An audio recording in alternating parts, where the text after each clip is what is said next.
शेवट तो भला, शेवट तो भला, माझा बहु गोड झाला. आलो निजाच्या माहेरा, भेटी रखुमाईच्या बरा. परिहार झाला, परिहार झाला, अवघ्या दुःखाचा मागिला. आलो निजाच्या माहेरा, भेटी रखुमाईच्या बरा. तुका म्हणे वाणी, तुका म्हणे वाणी, गेली आता गेहू धनी. आलो निजाच्या माहेरा, भेटी रखुमाईच्या बरा. विठ्ठल विठ्ठल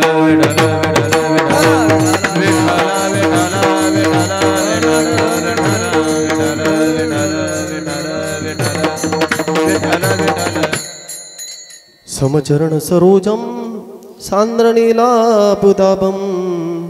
जगनन हित पानम मन्ननम मन्ननाना. तरुण तुलसीमाला कंधरम कंजनेत्रं. सदय धवलहासं विठ्ठलं चिंतयामि. पांडुरंगाकर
गुरुप्रथम नमन. दुसरे चरण संतांचे या, त्यांच्या कृपादाने कथेचा विस्तार. बाबाजी सद्गुरुदास तुका कलावज्ञ जीवो हरार्थावतारम.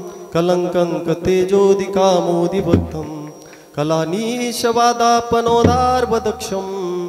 समाधिस्थ मूर्तिं भजे ज्ञानदीपम्. ओम नमो ज्ञानेश्वरा, ओम नमो ज्ञानेश्वरा. करुणाकरा दयाळा, तुमचा अनुग्रह लादलो, पावन झालो चराचरी.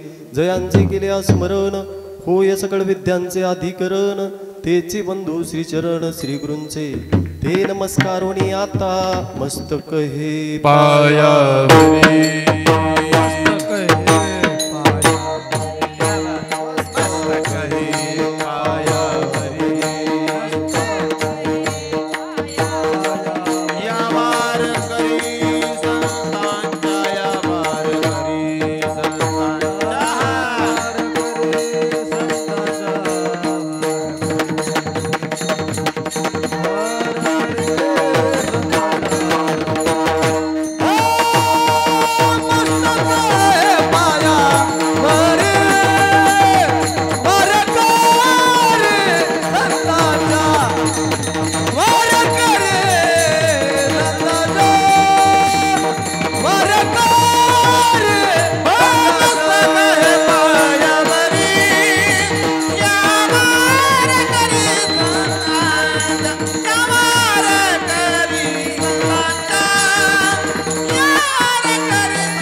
पायावरी या वारकरी संतांच्या काय माझी वाणी मानेन संतांसी रंजवू चित्तासी आपुलिया माझी वाणी तुझे वर्णी गुणनाम ऐसे देई प्रेम काही कळा विठ्ठल विठ्ठल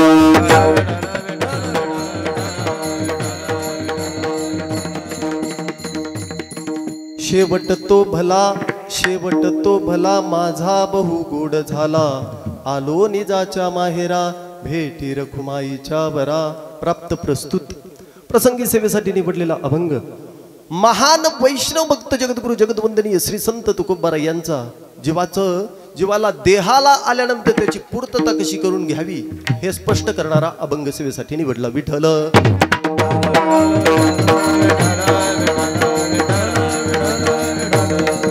तत्पूर्वी अभंगाला सुरुवात करत असताना वक्त्याचं पहिलं परम कर्तव्य की सेवा किम निमित्तानं आहे सेवेचं नियोजन काय निमित्त काय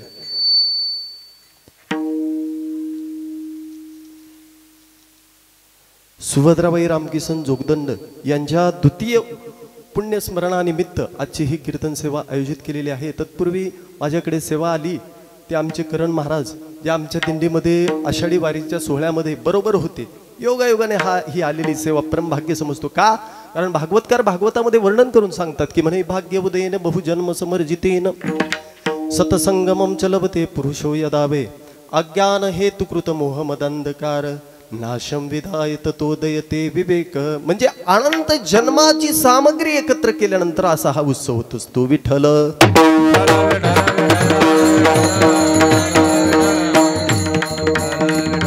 आज कीर्तनासाठी उपस्थित असलेले आमच्या हरिभक्तीपरायण महाराष्ट्रात ज्यांचं मोठं नाव आहे माऊली महाराज पिंपरे तसेच मृदंगाचार्य आमचे परम मित्र परम स्नेही गणेश महाराज शिंदे हेही या कीर्तनासाठी उपस्थित आहेत तसेच तुमच्या गावचं वैभव हरिभक्तीपरायण उमेश महाराज हेही उपस्थित आहेत तसेच आमच्या बरोबर आलेले बाप्पा असतील भाऊराव महाराज असतील तसेच आमचे प्रवीण महाराज आहेत तसेच ज्यांनी आयोजन केलं त्यांचं कारण काय त्याचं वर्णन काय करावं हे मला कळत नाही सांगण्याचा सिद्धांत असा आहे की बाबा ज्याला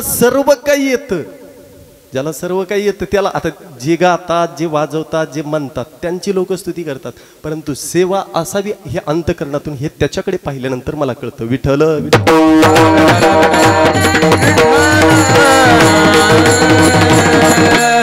सांगण्याचा सिद्धांत हा आहे की योगायोगाने प्रेमाने आलेली ही सेवा आहे परमभाग्य समजतो कारण आज ज्या आजीचं वर्ष श्राद्ध तुम्ही करताय त्या आजी आपल्यातून जाऊन तिला आज 2 वर्ष पूर्ण होत आहेत किती 2 वर्ष पूर्ण होत आहेत आई वडिलांच्या ऋणातून कितीही उतराई होण्याचा प्रयत्न केला ते माणूस उतराई होत नाही कितीही प्रयत्न करू द्या उतराई होऊ शकत नाही का होऊ शकत नाही वो कारण याच्याही पुढे जाऊन सांगायचं झालं तर एकाने वर्णन केलं स्वतःच्या देहाचं कातड्याची चप्पल जरी आई वडिलांना घातली तरी त्यांच्या ऋणातून मुक्त होऊ शकत नाही म्हणजे इतके आई वडिलांचे उपकार आपल्यावर म्हणून त्यांच्या उपकाराची कुठेतरी उतराई म्हणजे परतफेड करण्यासाठी केलेला हा सत्संगरूपी कार्यक्रम विठ्ठल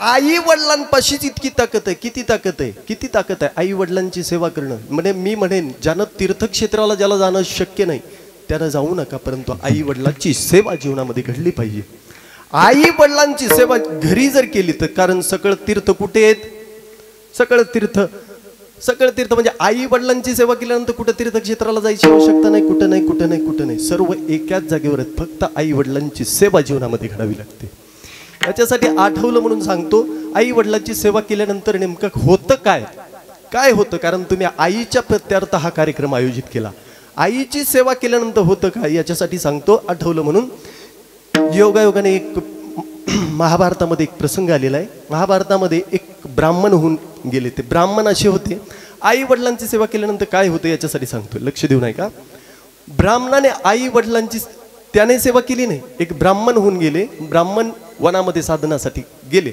आणि साधना करत असताना घडलं असं भगवान परमात्म्याची साधना करत होते साधना करायला बसले आणि बसल्यानंतर ज्या वृक्षाच्या खाली बसले त्या वृक्षावर एक बगळीन होती बगळी हे साधनेला बसल्यानंतर घडलं असं साधनेमध्ये व्यत्यय येऊ लागला म्हणजे ती बगळीन काव करू लागली व्यत्यय येऊ लागला अडचण येऊ लागली अडचण येत असताना झालं असं त्याची नजर त्या सहज त्या बगळीनेकडे गेली बगळीनेकडे त्यांनी पाहिलं पाहिल्याबरोबर सुरुवातीला असं पाहिल्यानंतर तरीही बगडीन क्रोध वाढल्यामुळे झालं असं, त्यांनाही क्रोध अनावर झाला आणि अनावर झाल्यामुळे डोळे मोठे केले आणि डोळे मोठे करून त्या बगडीने पाहिल्याबरोबर ती बगडीन झाडावरच भस्म झाली. भस्म झाल्यानंतर त्यांना वाटलं की म्हणे माझ्या अंगामध्ये काय झाले, म्हणे आता या साधनेच्या जोरावर तेज डोळ्यामधून उतरलं आणि त्याच्यामुळे बगडीन जी आहे ती भस्म झाली. मग असं म्हटल्यानंतर अशी ही अवस्था त्यांनी पाहिली, म्हणजे आता साधना करण्याची आवश्यकता नाही, म्हणून ते एका गावामध्ये आले. गावामध्ये आल्यानंतर घडलं असं, भिक्षा मागण्यासाठी एका स्त्रीच्या घरी गेले आणि स्त्रीच्या घरी तरी गेले कुणाच्या म्हणावं, जी पतिव्रता स्त्री आहे तिच्या घरी भिक्षा मागण्यासाठी गेल्यानंतर त्यांनी दारामधून अलग ठेवलं, म्हणजे भिक्षाम देही म्हटल्यानंतर ती पतिव्रता जी स्त्री होती तिला यायला लागला उशीर, कारण ती पतिव्रता होती, पतीची सेवा करत होती. आणि सेवा करत असताना घडलं असं, उशीर झाल्यामुळे हा जो ब्राह्मण होता, जो पंडित होता, तो क्रोध आला. त्या पंडितजींना क्रोध आल्यानंतर ती उशिराने काय होईना त्या पंडितजीकडे भिक्षा घेऊन आली. आणि भिक्षा घेऊन आल्यानंतर भिक्षा ज्या वेळेला तिनं त्या ब्राह्मणाला पंडिताला पाहिल्याबरोबर तिनं लगेच म्हणली, म्हणे महाराज तुमचे डोळे तर इतके लाल झालेले दिसायला, म्हणे तुम्हाला क्रोध आला की काय. त्यावेळेला त्या पंडितजीला ती जी स्त्री होती ती म्हणली, म्हणे तुम्ही कितीही डोळे मोठे केले आणि कितीही लाल केले, मी काय ती बगडी नाही का, म्हणे तुम्ही डोळे मोठे करायला मी भस्म व्हायला.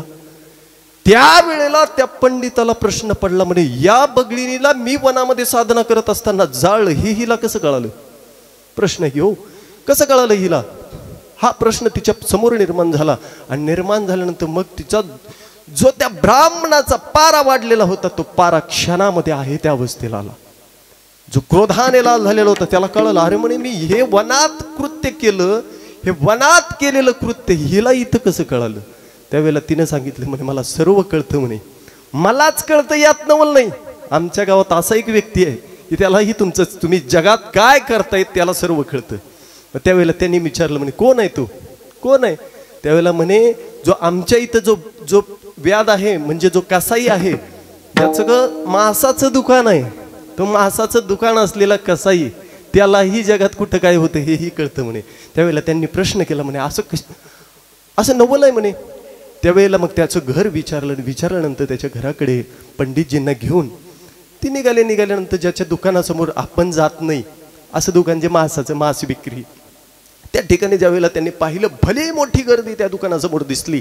आणि दिसल्यानंतर आता कधी नंबर यावा हाही प्रश्न त्यांच्यासमोर उत्पन्न झाला. आणि झाल्यानंतर मग ज्या वेळेला त्या मांसाच्या दुकानदाराने पाहिल्याबरोबर आपल्याकडे कुठेतरी पंडित साधू महात्मे आपल्याकडे आलेले आहेत आणि आलेलं दृश्य त्यानं पाहिलं, जात असलेले त्याला दिसले. त्यावेळेला त्याने थांबून घेतलं आणि थांबून घेतल्यानंतर विचारलं, म्हणे पंडितजी कसं काय म्हणे इकडे आले. त्यावेळेला त्यांनी सांगितलं की मला असं कळालं की म्हणे जगात कुठं काय होतं हे तुम्हाला कळतं म्हणे. ते म्हणले बरोबर आहे की तुम्ही काय करता काय नाही आम्हाला सगळंच कळतात म्हणे. ते म्हणले काय केलं. त्यावेळेला त्यांनी सांगितलं की म्हणे तुम्ही जी वनामध्ये साधना करत असताना तुमच्या डोळ्यानं तुम्ही डोळे लाल केले आणि परिणाम ती बगडी नष्ट झाली, हे आम्ही ऐकलं म्हणे, आम्हाला माहिती आहे. त्यावेळेला त्यांनी विचारलं, म्हणे हे तुम्हाला माहीत कशावरून झालं. त्यावेळेला त्यांनी सांगितलं, म्हणे जगाच्या पाठीवर कुठेही काही होऊ द्या म्हणे, माहीत होण्यासाठी माझे मग कोण्या देवाची तुम्ही साधना करताय. मी इतक्या दिवस भगवंताची साधना करत वनामध्ये साधना करतोय, परंतु माझ्या जीवनामध्ये मला हे ज्ञान प्राप्त झालं नाही, तुम्हाला कसं झालं. त्यावेळेला त्यांनी सांगितलं, आम्ही साधना आम्ही प्रेम आम्ही भक्ती कुणाची करतोय, तुम्हाला पाहायचंय का म्हणे, चला म्हणे माझ्याबरोबर. मग त्या व्याधाला घेऊन ते पंडित ब्राह्मणाला घेऊन तो व्याध निघाला, घराकडे घेऊन निघाला. आणि घराकडे जात असताना घरी नेलं. घरी नेल्याबरोबर एका कॉटवर त्याची आई होती आणि एका कॉटवर त्याचे वडील होते. त्यानं सांगितलं, म्हणे ही माझी आई आहे आणि हे माझे वडील आहेत, म्हणजे ज्यांची साधना केल्यानंतर मला जगाच्या पाठीवर कुठे काय होतं ते इथं घर बसल्या कळतं. विठ्ठल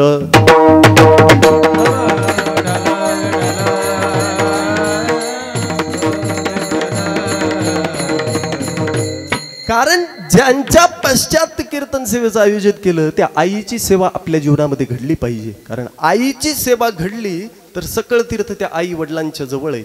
त्याच्यामुळे आपल्याकडून ही सेवा घडली पाहिजे. अभंग निवडण्याचं कारण हा की शेवट तो भला माझा बहु गोड झाला. हा अभंग कशासाठी निवडला? कारण जीव जन्माला आलेल्या प्रत्येक जीवाला याच्यातून निघून जायचे, प्रत्येकाला सुटायचे, एक ना एक दिवस या ठिकाणी आल्यानंतर जायचे. मग इथे कुणीही येऊ द्या. आया है सो जाएगा राजा रंग फकीर, कोई सिंहासन चढ चला कोई चढा जंजीर. म्हणजे कोणीही इथं आलं तरी त्याला इथं राहता येत नाही. विठ्ठल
कारण या ठिकाणी जन्माला आलेल्या प्रत्येक जीवाला निश्चित स्वरूपामध्ये जावं लागणार आहे. कारण या लोकाचं नावच मृत्यू लोक आहे. मृत्यू लोकामध्ये आल्यानंतर जिथं भगवान परमात्मा नव्हे, साधू संत नव्हे, सर्व जण या ठिकाणी अवताराला आले.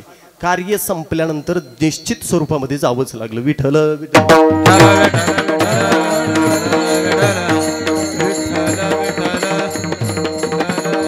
म्हणून प्रकृतीचा नियम हा मृत्यू आहे.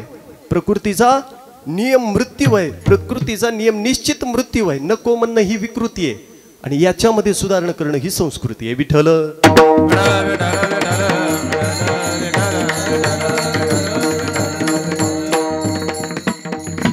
कारण या ठिकाणी माऊली म्हटले पहा, परिभ्रमेगा ते आहे ना माऊलींची ओवी.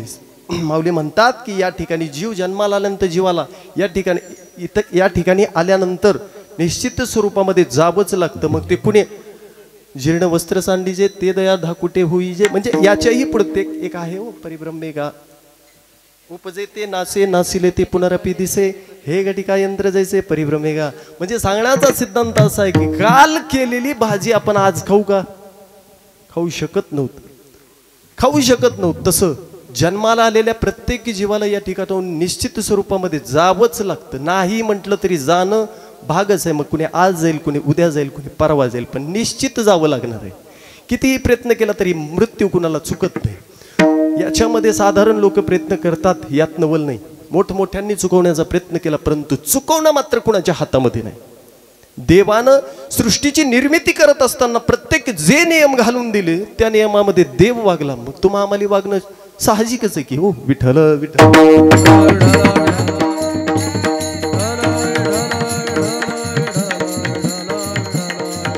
साधारण लोक मृत्यू चुकवण्याचा प्रयत्न करतात. याच्यासाठी आठवलं म्हणून सांगतो, मृत्यूमध्ये सुधारणा करणं ही आपला मृत्यूमध्ये सुधारणा केली पाहिजे, हे कार्य आपण केलं पाहिजे. परंतु माणसं मृत्यूमध्ये सुधारणा न करता त्याच्यामध्ये बदल करण्याचा प्रयत्न करतात. बदल होऊ शकत नाही. याच्यासाठी आठवलं म्हणून सांगतो, एक पंडित ब्राह्मण विद्वान होता आणि विद्वान ब्राह्मण साधना करण्यासाठी घरामध्ये आपल्या देवाची देवपूजा करत होता. दररोज नित्यनेम त्याचा ठरलेला. भगवान परमात्म्याची देवपूजा करतोय. देवपूजेला बसला आणि बसल्याबरोबर त्याच्या जवळ त्याचं छोटंसं 5 वर्षाचं लेकरू अंगणामध्ये खेळत होतं. घरातच अंगणामध्ये खेळत होतं आणि खेळत असताना हा देवपूजेमध्ये व्यस्त होता. व्यस्त असलेला ब्राह्मण जो पंडित आहे, ज्याचं शास्त्राचं अध्ययन केलेलं आहे, तो देवाची नितांत भक्तीने पूजा करत होता. करत असताना योगायोगाने त्याच्या घरामध्ये त्याचं जे बालक आहे, जो त्याचं लेकरू आहे, ते रांगत त्या ठिकाणी त्या ब्राह्मणाकडे येत होतं. येत असताना घडलं असं, त्या घरामध्ये त्या ठिकाणी एक फरशीला छिद्र होतं. योगायोगाने त्या बालकानं त्या छिद्रामध्ये बोट घातलं. बोट घातल्यानंतर झालं असं, त्या छिद्रातून एक भला मोठा विषारी साप बाहेर आला आणि त्या बालकाला दंश केला. परिणाम झाला असं ज्या वेळेला त्या सापानं बालकाला दंश केला, दंश केल्याबरोबर त्या बालकाने जागेवर डोळे पांढरे केले आणि तिथं प्राण निघून गेला. हे दृश्य त्या पंडितानं ब्राह्मणानं पाहिलं. स्वतःचा मुलगा जाग्यावर मृत्यूच्या थारोळ्यामध्ये पडलेला बघितल्यानंतर तो पंडित जागेवरून उठला आणि एक काठी घेऊन त्या सर्पाच्या मागे धावला. धावल्याबरोबर झालं असं, तो साप पुढे, हा पंडित मागे, आणि योगायोगाने घराच्या दरवाजातून बाहेर जाणार तितक्यामध्ये झालं असं, साप बाहेर जात असताना दरवाजातून त्या रस्त्यावरून एक गाय जात होती. गाय दिसल्याबरोबर त्या सापानं वाघाचं रूप धारण केलं. वाघाचं रूप ज्या वेळेला त्या सर्पानं धारण केलं, त्या वेळेला ज्या पंडितानं, ज्या ब्राह्मणानं हातात काठी घेतली होती, तो जागेवरच थांबला. जागेवर घाबरून थांबला. आता वाघ बघितल्यानंतर तो काहाला काठी घेऊन मागे जाईल, जाणार नाही. जागेवरच थांबला. थांबल्यानंतर त्या वाघानं जी रस्त्यावरून घराच्या समोरून गाय जात होती तिचा नरड्याला पकडलं आणि जागेवर ती गाय ही मृत्यूच्या थारोळ्यात पडली. हे दृश्य ब्राह्मणानं पाहिलं. पाहिल्याबरोबर तो पंडित हळूहळू मागे सरकू लागला आणि मागे सरकत असताना विचारू लागला, म्हणे कोण आहात तुम्ही? त्यावेळेला त्यांनी सांगितलं, म्हणे मला ओळखलं नाहीस? तो काळ म्हणू लागला, मला ओळखलं नाहीस? मी म्हणे काळ आहे असं म्हटल्यानंतर मग प्रश्न केला की म्हणे तुम्ही माझ्या मुलाच्या मृत्यूसाठी तुम्ही सर्प बनून आलात, गायीच्या मृत्यू करण्यासाठी तुम्ही वाघ झालात. मग त्यानं त्याचं काढून घेतलं, म्हणे माझा मृत्यू कशात आहे ते सांगा. त्यावेळेला त्यांनी सांगितलं, म्हणे मी गायीला मारण्यासाठी वाघ झालो, तुझ्या मुलाला मारण्यासाठी सर्प झालो, आणि तुझा मृत्यू कशापासून आहे तर मगरीपासून आहे. ज्या वेळेला हे शब्द ऐकले त्यावेळेला मात्र त्याला वाटलं, म्हणे आता पाण्याच्या जवळ मगर कुठं असते? मगर पाण्यात असते. म्हणे आता काही झालं तरी पाण्याच्या जवळ जायचं नाही, पाण्याच्या लांबच जायचं नाही. योगायोगाने पूर्वीचे दिवस होते. पूर्वीच्या दिवसामध्ये असं काही कुठं गाड्या नव्हत्या, काही नव्हतं. पूर्वीच्या दिवसामध्ये राजाची मुलं पंडित ब्राह्मण विद्वानाकडे अध्ययन करण्यासाठी येत होते. कारण विद्वानाकडे अध्ययन करण्यासाठी यायचे ना. अध्ययन केल्यानंतर मग ते गुरुजींना मंत्रण द्यायचे, विवाह सोहळ्यासाठी तुम्ही यावं लागतं. या गोष्टी पूर्वीच्या काळामध्ये चालायच्या. आणि पूर्वीच्या काळामध्ये अशा काही गाड्या नव्हत्या. लगेच लग्नाला आमंत्रण दिलं की निघाला गाडीनं, असं काही नव्हतं. बैलगाडीनं किंवा जी सुविधा उपलब्ध असेल त्या सुविधेनं वनाच्या मार्गाने जावं लागत होतं. झालं असं, हा पंडित, ज्या पंडितानं राजाच्या मुलाला अध्ययनासाठी येत होतं, ज्याला शिकवलं होतं, तो मुलगा पंडितजीकडे आला आणि म्हणे कृपा करून माझ्या लग्नासाठी तुम्हाला यावं लागतं. हे लोक असं म्हटल्यानंतर मग त्यांना प्रश्न पडला, म्हणे मी तुमच्या मुलाच्या लग्नासाठी येऊ शकत नाही. का? कारण वनाच्या मार्गाने जर जायचं असेल आणि वनाच्या मार्गाने जात असताना त्या वनामध्ये तलाव आहे, तलावात मगरी आहेत, नदी आहेत, ह्या गोष्टी आहेत वनाच्या मार्गाने जात असताना, म्हणून मी काय लग्नाला येणार नाही. कोण म्हणलं? तो पंडित ब्राह्मण म्हणला की मी लग्नाला काही येऊ शकत नाही. असं म्हटल्यानंतर मग आता शेवटी त्या राजाने एक स्वर्ण मुद्रेचं ताट त्या ब्राह्मणाच्या समोर ठेवलं. म्हणे काही करा पण तुम्हाला या लग्नासाठी यावं लागेल. ज्या वेळेला ते स्वर्ण हिरे जडित रत्नांचं ताट ज्या वेळेला त्या ब्राह्मणानं पाहिल्यानंतर बुद्धीत परिवर्तन झालं आणि यायला तयार झाला. निघाल्यानंतर वनाच्या मार्गातून त्यावेळेला तो तयार होत नव्हता, तरी राजा म्हणला माझं जे सैन्य आहे ते तुमच्या रक्षणासाठी. एक मगर काय करणार आहे म्हणे, सर्व सैन्य माझं तुमच्या रक्षणासाठी मी वनाच्या मार्गामध्ये पाठवतो म्हणे, चला. असं म्हटल्यानंतर ठीक आहे म्हणे, वनाच्या मार्गासाठी निघाल्यानंतर त्याच वनामध्ये एक वनात जो वास्तव्यासाठी असलेला राजा, त्या राजाला बऱ्याच दिवसातून संतान नव्हती, संतान प्राप्ती झाली. योगायोगाने शतपात्री जे करायचं असतं ते संकल्पविधी करून केला जातो. त्याच्यासाठी त्याला कळालं की म्हणे हा पंडित ब्राह्मण वनाच्या मार्गाने येतोय, त्याच्याकडून संकल्प सोडून घेतला पाहिजे. संकल्प सोडण्यासाठी मग त्यांनी ही विनंती केली. त्यावेळेला विनंती केल्यानंतर झालं असं, हा तयार होत नव्हता. त्यांनी काही मुद्रा देण्याचं ठरवलं आणि योगायोगाने दोघेही काय झाले त्या ठिकाणी आले. आणि आल्यानंतर म्हणे तुम्ही पाण्यामध्ये उतरू नका म्हणे, नदीच्या पात्राच्या जवळ तर उभारून संकल्प सोडा ना म्हणे. असं म्हटल्यानंतर ठीक आहे म्हणे. मग त्याचाही संकल्प पूर्ण करण्यासाठी आज ब्राह्मण त्या नदीच्या पात्राच्या जवळ तो आणि जो राजा आहे तो संकल्प करण्यासाठी त्या ठिकाणी उपस्थित राहिले. झाल्यानंतर हातामध्ये पाणी घेतल्यानंतर मग त्यानं विचार केला, म्हणे इतक्या जवळ आलात म्हणे, नदीच्या जवळच उभे आहात, मध्ये यायला काय अडचण आहे म्हणे, मध्ये तरी या, कोटावर पाण्यात उभा राहून संकल्प सोडा म्हणे. तुम्हाला थोडंच मध्ये पूर्ण नेतोय असं म्हटल्यानंतर ठीक आहे म्हणे. घोटाभर पाण्यामध्ये उभा राहून तो पंडित ब्राह्मण संकल्प सोडू लागला. सोडत असताना जे राजाचं सैन्य ते सर्व जलचर त्या पाण्यामध्ये सर्व सैन्य उभा राहिलं आणि उभा राहिल्यानंतर हा संकल्प विधी पूर्ण झाला. झाल्याबरोबर जो ब्राह्मण जो होता संकल्प सोडला आणि तो मागे फिरला. फिरल्याबरोबर परिस्थिती अशी झाली, संकल्प सोडला आणि त्या ब्राह्मणाचा हात त्या राजानं धरला. त्यावेळेला त्या राजाला ब्राह्मणाने प्रश्न केला, म्हणजे संकल्प तर पूर्ण झाला, आता हात कशासाठी धरला. त्यावेळेला सांगितलं हात धरण्याचा तर विषय नव्हता, संकल्प झाला. त्यावेळेला त्याने म्हटलं म्हणे मला ओळखलं नाहीस की म्हणे, मागे फिरून पहा. पाहिल्याबरोबर त्या राजाला कळालं, त्या राजातच त्याला सर्पही दिसत होता आणि त्या राजाच्याच रूपात त्याला वाघही दिसत होता. मग आता त्या पंडितानं प्रश्न केला, म्हणे तुम्ही काळ आहात म्हणे, तुम्ही दिसायला सर्पही दिसायला तर वाघही दिसायलात, पण आहात तुम्ही राजा. मृत्यू माझा कुणाकुण आहे, माझा मृत्यू मगरीकून निश्चित आणि तुम्ही आहात राजा. त्यावेळेला तो म्हणला मला सापाचा वाघ व्हायला किती वेळ लागला, किती वेळ लागला सापाचा वाघ व्हायला, मग राजाची मगर व्हायला किती वेळ लागणार आहे. झाला मगर, नेलं की रावडत विठ्ठल विठ्ठल.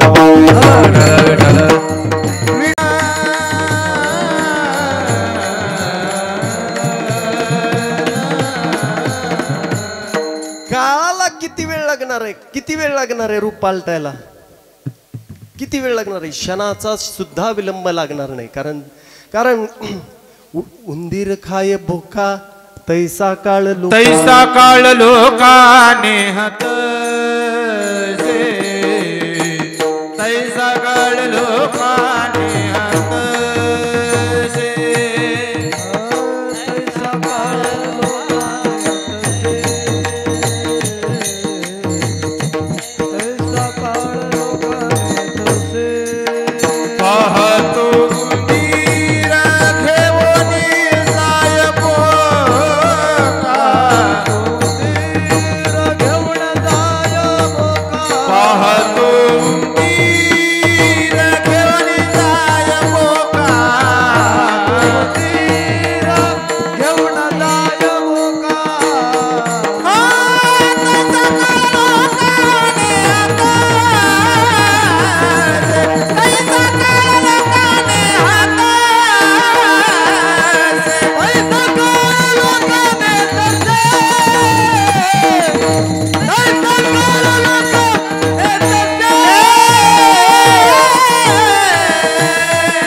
घेऊन जाय बोका तैसा काळ लोकाने तसे. उंदराला पाहतोय बोका, उंदराला बोका पाहतोय, किती वेळामध्ये घेऊन जाईन, किती वेळ लागतो तितका काळ. कारण क्षणार्धामध्ये होत्याचं नव्हतं व्हायला वेळ लागत नाही, ही काळाची गती आहे.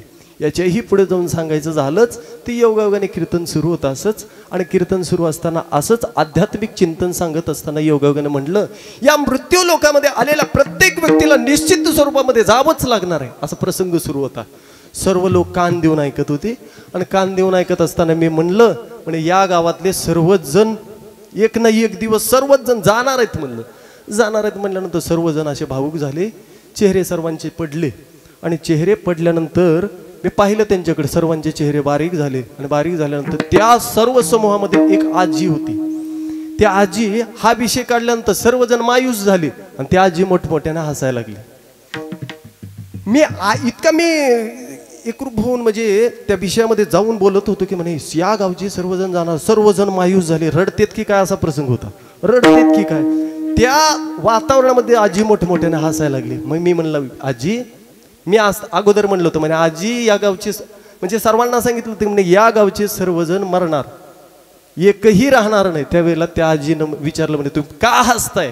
त्यावेळेला त्या आजीनं उत्तर दिलं म्हणे महाराज तुम्ही काय म्हणले, या गावचे सर्व एक दिवस जाणार आहेत म्हणे, मी या गावचीच नाही की विठ्ठल.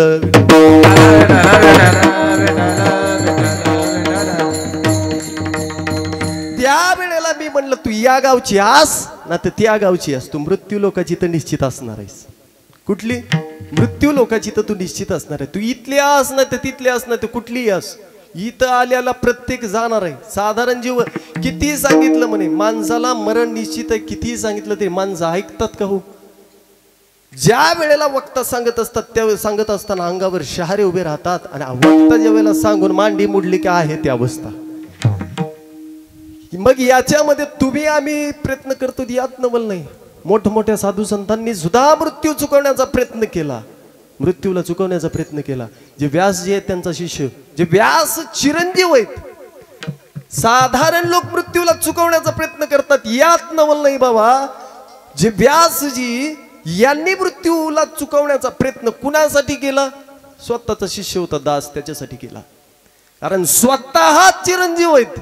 माझा शिष्य जो आहे तोही चिरंजीव झाला, ही संकल्पना त्यांच्या मनामध्ये उत्पन्न झाली. कारण माझी सेवा माझ्या शिष्याचे इतकी उत्तम कुणी करू शकत नाही. म्हणून अंतःकरणात त्याच्याविषयी पाजर फुटला आणि पाजर फुटल्यामुळे झालं असं म्हणे काही करून मृत्यू आल्यानंतर कोण नेतं आपल्याला? कोण नेतं? यम आपल्याला या मृत्यू लोकातून नेत असतो. मग व्यासजी आपल्या शिष्याला घेऊन यमदेवतेकडे गेले आणि यमदेवतेकडे गेल्यानंतर यमदेवतेनं ज्यावेळेला व्यासजींना येताना पाहिल्याबरोबर साष्टांग दंडवत घातला. म्हणे कसं काय म्हणे तुम्ही आले? मला यायला आमंत्रण दिलं असतं तर मी आलो असतो की म्हणे तुमच्याकडे. त्यावेळेला ते म्हणले माझा जो आवडता शिष्य आहे, जो माझी निष्ठेनं सेवा करते, त्याचा मृत्यू फक्त तुम्ही काय करा, अडवा. त्यावेळेला ते म्हणले आमच्या हातात मात्र हे काम नाही म्हणे, आम्हाला वरून सांगितलं तसं करावं लागतं म्हणे. असं म्हटल्यानंतर मग वर कोण आहे म्हणे? त्यावेळेला त्यांनी सांगितलं की आमच्यावरी काल देवता आहे. मग त्यांच्याकडेही गेले, त्यांनीही म्हणे आमच्याही हातात नाही. मग विचारलं मग कुणाच्या हातात आहे? त्यांनी सांगितलं की आमच्या वर जी असलेली संभाव्य नावाची देवता आहे त्यांच्या हातात आहे म्हणे मरणाचं सर्व चक्र. असं म्हटल्यानंतर व्यासजी आपल्या शिष्याला घेऊन, दासाला घेऊन संभाव्य नावाच्या देवतेच्या घरासमोर गेले. गेल्यानंतर आता फिरत फिरत गेल्यामुळे जो व्यासजींचा शिष्य तो म्हणला म्हणे आता गुरुजी वास झालं म्हणे, मी काय करतो या वृक्षाखाली बसतो, तुम्ही जाऊन यामध्ये भेटून. म्हटल्यानंतर व्यासजींनी घरात प्रवेश केला. तो संभाव्य नावाच्या देवतेच्या घरामध्ये प्रवेश केला आणि केल्यानंतर जो शिष्य दास आहे तो घराच्या बाहेर जो वृक्ष आहे त्या वृक्षाच्या खाली बसला. बसल्यानंतर झालं असं दोघांचं संभाषण झालं, संभाव्य नावाच्या देवतेचं आणि व्यासजींचं. म्हणे असं असं माझा शिष्य घेऊन आलो आहे म्हणे, माझ्यासारखं तुम्ही त्याला काय करा तर चिरंजीव बनवण्याचं काम करा. असं म्हटल्यानंतर तो संभाव्य नावाची देवता म्हणली केला असतो म्हणे मी त्याला चिरंजीव, परंतु मी मृत्यूपूर्वी त्याला वाढवून दिलं असतं म्हणे, वाढवलं असतं, परंतु जिवंत लागतो की म्हणे तो. ज्याचं आयुष्य वाढवायचंय तू जिवंत असला तर वाढवू शकतो म्हणे, तू जिवंतच नाही. त्यावेळेला व्यासजी म्हणले असं कसं म्हणायला लागले म्हणे, आम्ही दोघं बरोबर आलोत. त्यावेळेला असं म्हटल्यानंतर संभाव्य नावाची देवता आणि व्यासजी घरातून बाहेर येऊन पाहतात तर काय, दारासमोर असलेलं भलं मोठं झाड त्या दासाच्या अंगावर पडलं आणि पडल्यामुळे तो जाग्यावरच मृत्यू झाला. विठ्ठल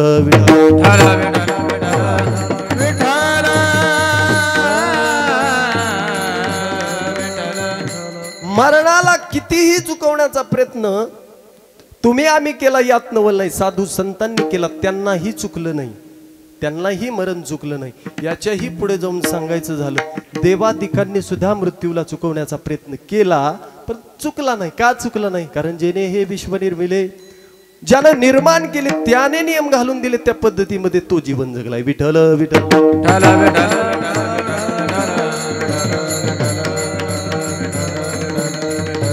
कारण आपल्याला जर भगवान आपल्या जीवनामध्ये शेवट उत्तम व्हावा असेल असं जर वाटत असेल तर त्याच्यासाठी माऊली म्हणतात अवस्था अशी व्हावी लागते, मी माझे पण विसरले जयाचे अंतकरण, मी आणि माझं हे विसरलं पाहिजे, त्यावेळेला शेवट उत्तम होत असतो. विठ्ठल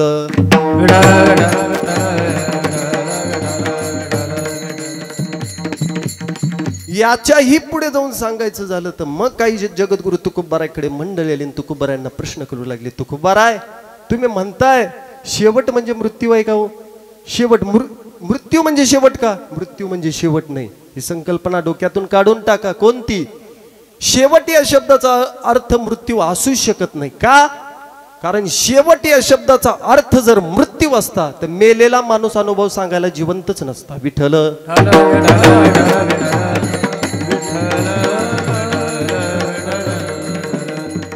योगायोगाने असं सर्वजण अंत्ययात्रेमध्ये चालले होते. चालल्यानंतर झालं असं अंत्ययात्रा आता सरणावर ठेवणार आणि ठोता काय करतील लोक? राम राम करतील का तिथं? राम राम का आनंद व्यक्त करतील? ज्या वेळेला मृत व्यक्तीला पाहिल्यानंतर सर्वजण पळून गेल्याशिवाय राहत नाहीत. का? भूत आलं की काय? हे भावना उत्पन्न होते. सांगण्याचा सिद्धांत हा आहे की देहाचा शेवट होतो.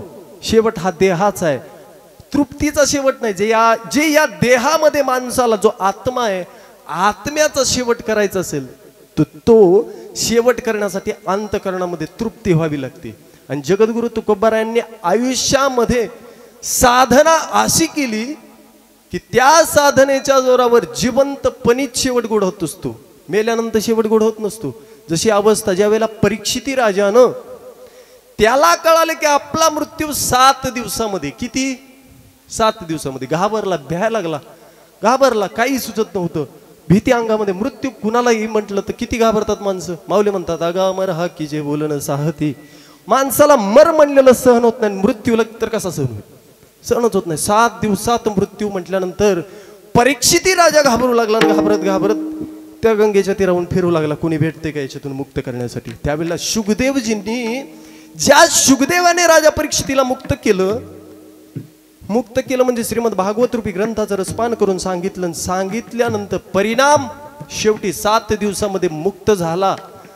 हा प्रश्न कुणी विचारला? शुकदेवाने विचारला राजा परीक्षितीला. म्हणे राजा तू मुक्त झालास का? त्यावेळेला त्यांनी सांगितलं म्हणे मला मुक्त करणारे तुम्ही कोण? शेवट शब्दाचा अर्थ जर सांगायचा झालाच तर वेदांत शास्त्रानं शेवट शब्दाचा अर्थ अहम ब्रह्मास्मी असा केलेला आहे. विठ्ठल विठ्ठल.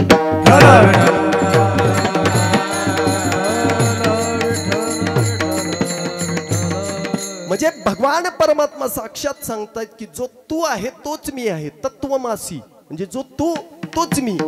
दिसायला 2 दिसत असतील, असायला मात्र एक आहेत. आणि ही वृत्ती आपल्या जीवनामध्ये जोपर्यंत जीवनामध्ये माझं मी या गोष्टी जात नाहीत, या गोष्टी जीवनातून ज्या दिवशी निघून जाल त्या दिवशी आपला शेवट उत्तम आहे. जगाच्या पाठीवर पाहायला गेलं तर लोक वाकायलाच तयार नाहीत तर मोठे कसे होते? माणसाला, ज्या व्यक्तीला जीवनामध्ये मोठं व्हायचं त्याने जीवन जगत असताना वाकून चाललं पाहिजे. का? नम्र झाला भूता तेने कोंडिले अनंता. जगाच्या मालकाला कोंडून ठेवण्याची ताकद फक्त पात्रतेत आहे, नम्रतेत आहे. याच्याही पुढे जाऊन सांगतो, नम्र व्यक्तीचं नाव इथंच होतं का? इथं होत नाही. विश्वामध्ये असं एक ठिकाण नाही की त्या ठिकाणी नम्र व्यक्तीचं नाव होत नाही. हनुमंतराय पहा, असं एक गाव जगाच्या पाठीवर दाखवा की त्या गावामध्ये हनुमंतरायाचं मंदिर नाही. प्रत्येक भारत देशामध्ये प्रत्येक ठिकाणी हनुमंतरायाची मंदिर आहेत. आणि प्रत्येक ठिकाणी ज्याने मंदिरं बनवायला लावली, ज्याच्यामुळे बनली, त्याचे मंदिर आहेत का प्रत्येक गावात? आहे का रामप्रभूचं मंदिर? सांगण्याचा सिद्धांत हा, जोपर्यंत ही संकल्पना, हा विचार, ही वृत्ती आपल्यात निर्माण होत नाही तोपर्यंत आपला शेवट होत नाही. विठ्ठल.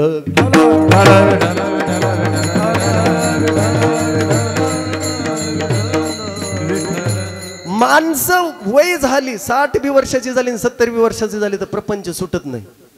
प्रपंचामध्ये माणसं जीवन जगत असताना 60 वर्षाचं झाला तरी पांढऱ्याचे काळे केस करून आपल्या जवळ सर्व राहावं वाटतं. पुन्हा मानतात महाराज काय करावा, काय करावं म्हणे, माझा मुलगा माझा ऐकत नाही. म्हणून ज्या वर्षामध्ये जे संस्कार केले जातात तेच संस्कार व्हायला पाहिजे. आणि ते संस्कार जर नाही झाले तर शिवावट अशी स्थिती आहे. जसे शास्त्रानं सांगितलं की 5 वर्षांनी लालयेत, 10 वर्षांनी ताडयेत, प्राप्ते तू 16 वर्षे पुत्र मित्र वदाचरित. म्हणजे 5 वर्षापर्यंत त्याला पाहिजे ती द्या. 10 वर्षाचं झालं की आपल्यापासून लांब ठेवा. 16 वर्षाचं झालं की तो तुमचा पुन्हा मुलगा राहत नाही, तो तुमचा मित्र होत असतो. आणि मित्र झाल्यानंतर मित्रासारखा त्याच्याबरोबर व्यवहार करा. शेवटी तुमच्या जीवनामध्ये अशी वेळ पुन्हा उत्पन्न होणार नाही. विठ्ठल.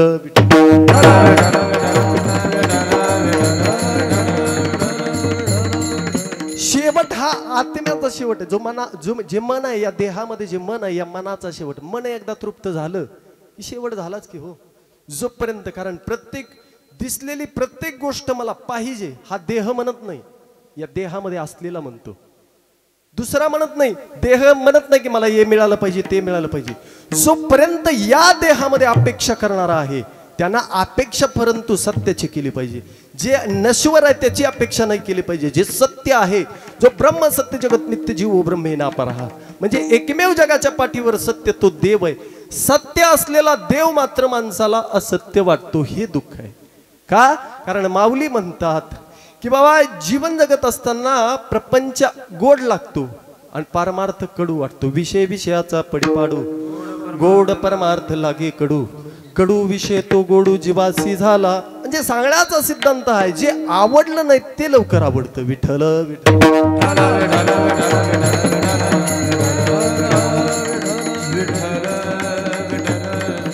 म्हणून जीवन जगत असताना आपलाही शेवट उत्तम होऊ शकतो. त्याच्यासाठी आपल्या जीवनातले आपल्या या देहामधील षडविकार निघून जावे लागतील. त्यावेळेला आपला शेवट उत्तमरित्या गोड होऊ शकतो. हे महाराज अभंगाच्या पहिल्या शेवट तो भला, शेवट तो भला, शेवट तो भला, शेवट तो भला, शेवट तो भला, शेवट तो भला, शेवट तो भला, शेवट तो शेवट तो भला, शेवट तो भला, शेवट तो भला, शेवट तो भला, हो शेवट तो भला, शेवट तो भला, शेवट तो भला, शेवट तो भला. माझा बहु गोड झाला, माझा बहु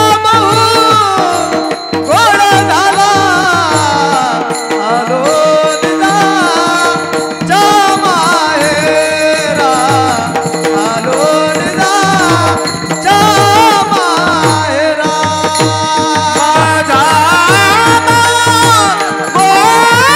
गोड झाला, माझा बहु गोड झाला, आलो निजाच्या माहेरा, आलो निजाच्या माहेरा. शेवट तो भला,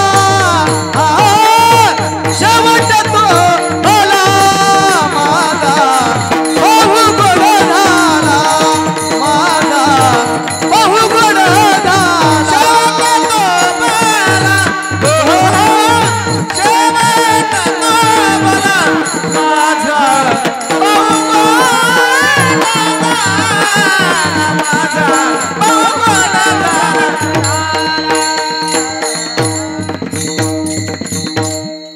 शेवट तो भला माझा बहु गोड झाला. जोपर्यंत या देहामध्ये तो भगवान परमात्मा आहे, म्हणजे जोपर्यंत चैतन्य या देहामध्ये आहे, तोपर्यंत शेवट गोड होऊ शकतो. नाहीतर शेवट गोड होऊ शकत नाही. का होऊ शकत नाही? हो, प्रत्येक जण व्यक्ती पाहतोय, आपल्या समोर एखाद्याची अंत्ययात्रा जात असताना प्रत्येक जण अंत्ययात्रेमध्ये प्रत्येक जण उपस्थित असतात. आणि उपस्थित असल्यामुळे ही सुद्धा माणसं करतात काय? हो, अंत्ययात्रेला गेल्यानंतर लोक काय करतात? अंत्ययात्रेला गेल्यानंतर लोक कितीही जीवन वाईट जगले तरी त्या टायमाला सगळेजण काय होतात? कितीही मोठा कसाही माणूस असला तर नरम झाल्याशिवाय राहत नाही. अंत्ययात्रेमध्ये चालत असताना त्या ठिकाणी गेल्यानंतर नरम होत असतो. मग सांगण्याचा सिद्धांत हा आहे की एक एक आपल्या समोरून जातोय तरी सुद्धा माणूस नरम व्हायला तयार नाही. तेवढ्या पुरता नरम होईल, तिथून अंत्ययात्रेतून बाहेर घराकडे आला पुन्हा त्याची तशी अवस्था राहील का? राहते का? झालं माझं माझं माझं. कबीरदासजी एक ठिकाणी म्हणतात की प्रपंचामध्ये किती माझं माझं म्हणलं तर माणसाला प्रपंच मुक्तच करू शकत नाही. परंतु एक जणाला असंच म्हणले की बाबा प्रपंचामध्ये राहून परमार्थ करा, केल्यानंतर तुम्ही मुक्त व्हाल. त्यावेळेला तो म्हणला प्रपंचामध्ये माणसं राहून कुणाचं भजन करावं म्हणला? तो व्यक्ती भगवान परमात्म्याचं भजन करण्याच्या ऐवजी तो पैशालाच ईश्वर मानू लागला. बायकोला गुरु मानलं आणि लेकरांना साधू संत मानलं. कबीरदासजी म्हणतात पैसा मेरा परमेश्वर, पत्नी मेरी गुरु, बाल बच्चे साधू संत, सेवा किसकी करू. तो पैशालाच परमेश्वर मानेल, बायकोला गुरु मानेल आणि लेकरांना साधू संत म्हणेल. होईल का मुक्त? हो, विठ्ठल विठ्ठल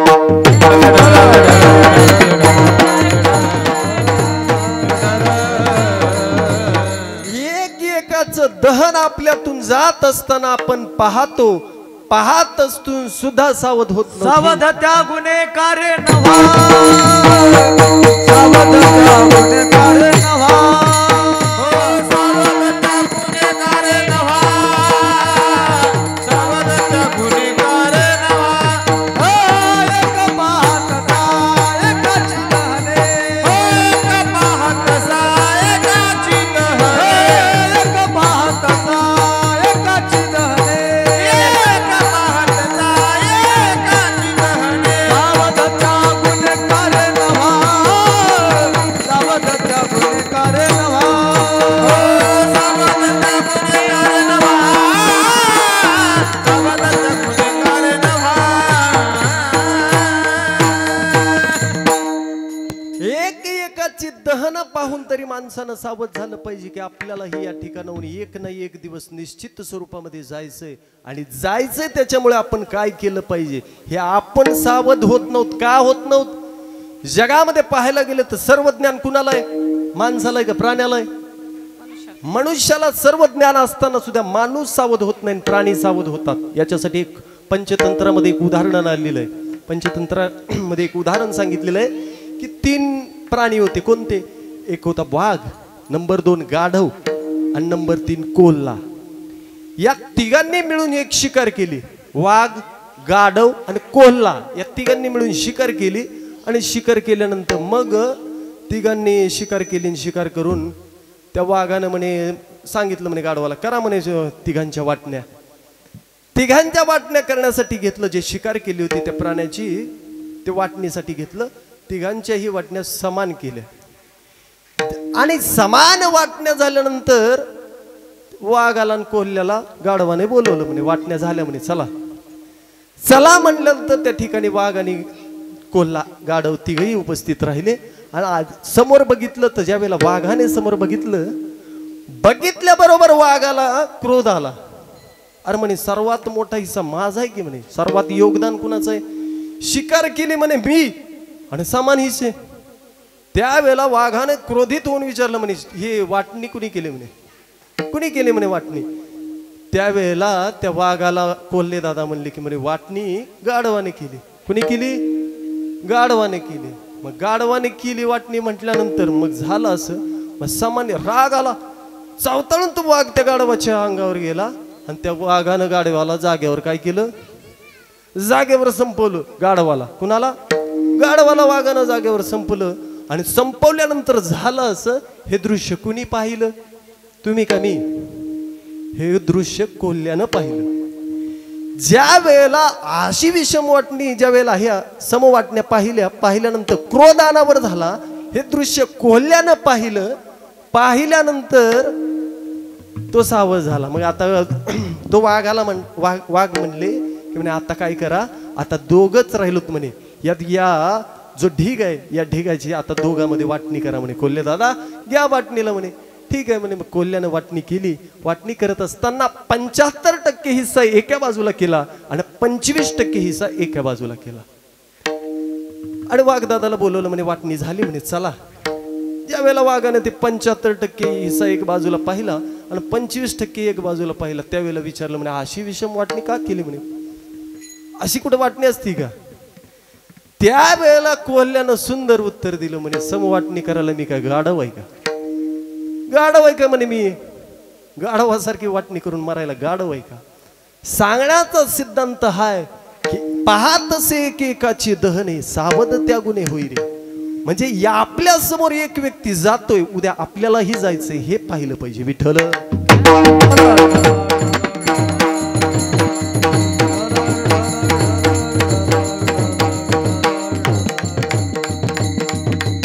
कुठेतरी आपल्याला या मृत्यू लोकांमध्ये आल्यानंतर या ठिकाणाहून निश्चित स्वरूपामध्ये जायचंय हे कळालं पाहिजे. आणि ज्या दिवशी आपल्याला हे कळल त्या दिवशीच माणूस मुक्त होत असतो.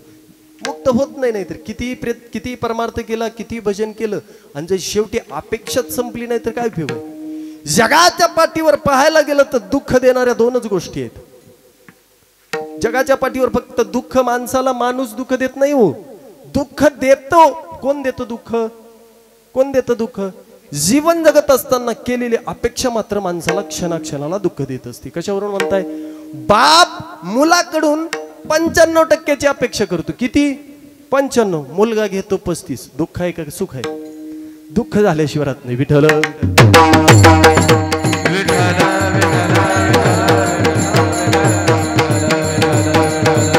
आणि अशा प्रपंचामधील अवस्था साधू संतांनी त्यांच्या जीवनातून काढून टाकल्या. परिणाम फक्त भगवंत जवळ केला आणि त्याच्यामुळे भगवंताशिवाय दुसरं काही आठवत नव्हतं. साधू संतांनी सेवा करत असताना निष्काम भावनेनं सेवा केली आणि निष्काम भावनेनं सेवा केल्यामुळे जगाच्या पाठीवर साधू संतांचं नाव तुम्ही आम्ही आजपर्यंत घेतोय येत नवल नाही, कुणीही घेते का? कारण कार्य तसं आहे. आपलं नाव 5 दिवस राहील का नाही शक्य, 10 दिवस राहील ते सोडा, 10 त्याचं गोड जेवण होईस तर राहील, परंतु एकदा गोड जेवण झालं की त्याचं नाव शिल्लक राहील का नाही हे सांगता येत नाही. शोकांतिक आहे का? कारण आपलं कर्म असं असलं पाहिजे की त्या कर्मावर माणसाला ओळखलं पाहिजे. कर्मावर माणसाची ओळख, नुसतं चरित्र ठेवलं की त्याचा फोटो समोर आला पाहिजे, हे कर्म असलं पाहिजे. याच्याही पुढे जाऊन सांगायचं शोकांतिका मला एका गोष्टीची वाटते. जगाच्या पाठीवर ज्ञानोबारायांनी 2 शब्दामध्ये निर्जीवाला उपदेश केला. फक्त 2 शब्दात. किती? लक्ष देऊन ऐका. फक्त 2 शब्दामध्ये निर्जीवाला उपदेश केला. तर निर्जीव 2 शब्दात चाललं. काय? भिंतीला म्हणले चला. काय झाली? काय झाली? भिंतीला फक्त 2च शब्द वापरले, म्हणले चला, चलले. याच्याही पुढे जाऊन सांगायचं झालंच तर प्राण्याला ही 2 शब्दात उपदेश केला. म्हणे काय म्हणले? बोला. बोला म्हटल्यानंतर तोही साधं बोलला नाही, तुमच्या आमच्यासारखं वेद बोलला. फक्त बोला म्हटल्यानंतर तो वेदवाणी बोलू लागला. तुमच्या आमच्यासाठी जगाची माऊली ज्ञानोबारायांना 1.25 लाख शब्द लिहावे लागले. शोकांतिकाची गोष्ट आहे. विठ्ठल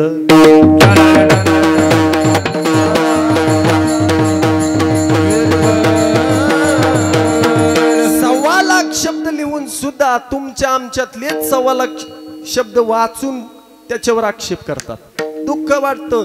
जगाची माऊली ज्ञानोबारायांनी सांगितलं की बाबा जोपर्यंत या नरदेहाला आलात आणि नरदेहाला येऊन जर सत्यच कळालं नाही, धर्म आपल्या समोर जर बुडत असेल, आपल्या समोर जर अत्याचार होत असेल तर काहीच उपयोग नाही मग जीवन जगून. कारण माऊली म्हणतात स्वधर्मे जरी का लोपला तरी सर्व सुखाचा थारा मोडला, दीपासवे हरपला प्रकाश जाय. जीवनातून एकदा जर धर्म निघून गेला तर जिवंत असून मेल्यासारखं आहे. विठ्ठल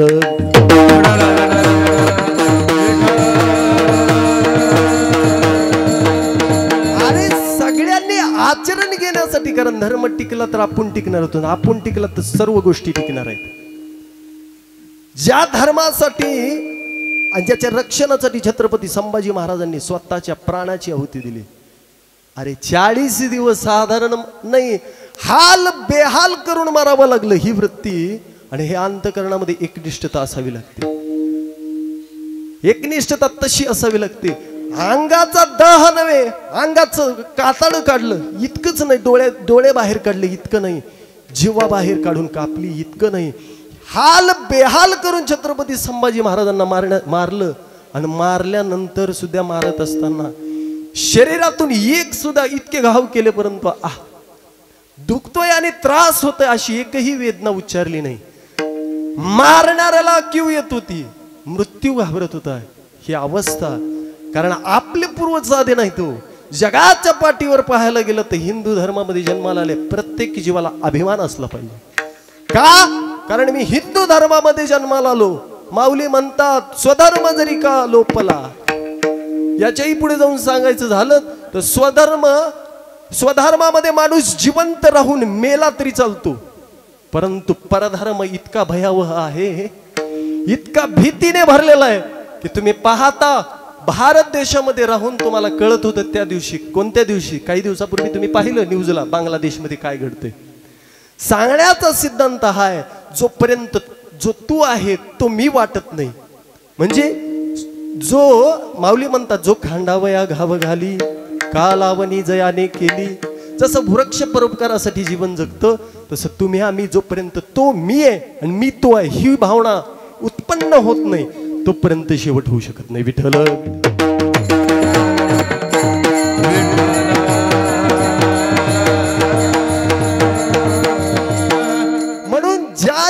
छत्रपतींनी एवढे घाव सहन करून त्यांच्या जीवनामध्ये मी म्हणेन त्यांचा शेवट गोड झाला. का?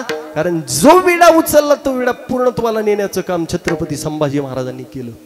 म्हणून आपल्याला कुठेतरी गर्व असला पाहिजे जे की त्यांच्यामुळे आज कपाळावर गंध लावतो, त्यांच्यामुळे कपाळावर गंध लावतो, तरी लोक लावत नाहीत. लाज वाटते, लाज वाटते कपाळावर गंध लावायला.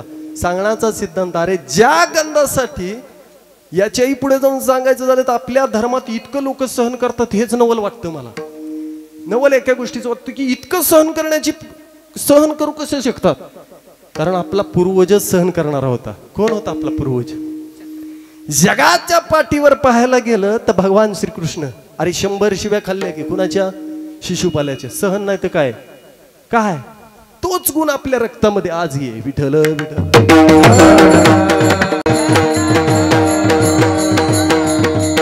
साधू संतांचा शेवट का गोड झाला आणि तुमचा आमचा शेवट का गोड होत नाही याच्यासाठी एक उदाहरण आठवलं म्हणून सांगतो. साधू संत वाईट व्यक्तीचा वृत्तीचा नाश करण्याचं काम करतात. कोण? साधू संत वृत्तीचा नाश करतात आणि देव देहाचा नाश करतो. विठ्ठल विठ्ठल.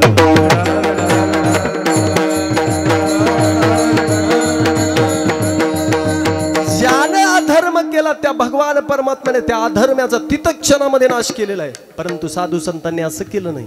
अधर्मी व्यक्तीला सज्जन बनवलं, सज्जन बनवून आपल्या पंक्तीला बसवलं. जसं रामेश्वर भट्ट आपल्या पंक्तीला बसवलं.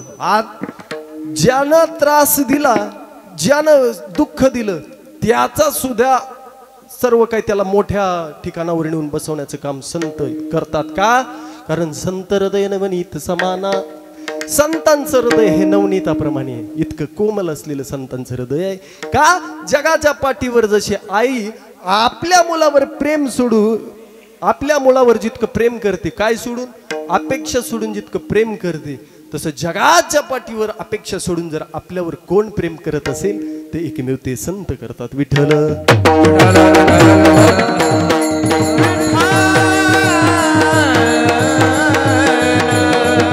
आणि त्यांचा जीवनामध्ये शेवट गोड झाल्यानंतर त्यांना विचारलं, शेवट गोड झाल्यानंतर स्वतः त्यांनी अनुभव सांगितला आणि सांगितल्यानंतर म्हणे तुम्ही कुठे गेला? त्यावेळेला महाराज अभंगाच्या दुसऱ्याच्या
महाराज म्हणतात आलो निजाच्या माहेरा भेटी रखुमाईच्या बरा.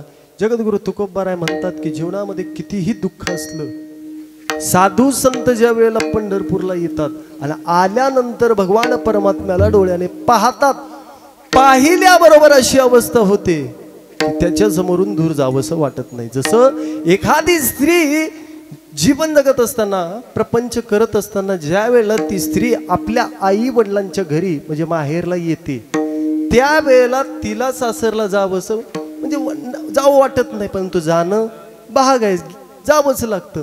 तशी अवस्था साधू संतांची झालेली आहे. ज्यावेळेला भगवान पंढरपूरला येतात आणि आल्यानंतर पंढरपूरला आले, साधू संतांचं माहेर पंढरपूर आहे. या पंढरपूरमध्ये ज्या वेळेला येतात, आल्याबरोबर त्यांना त्या ठिकाणाहून दुसरीकडे जावं वाटत नाही. का? कारण भगवंताच्या समोर आणि त्याच्याशिवाय दुसरं काही आठवतच नाही. विठ्ठल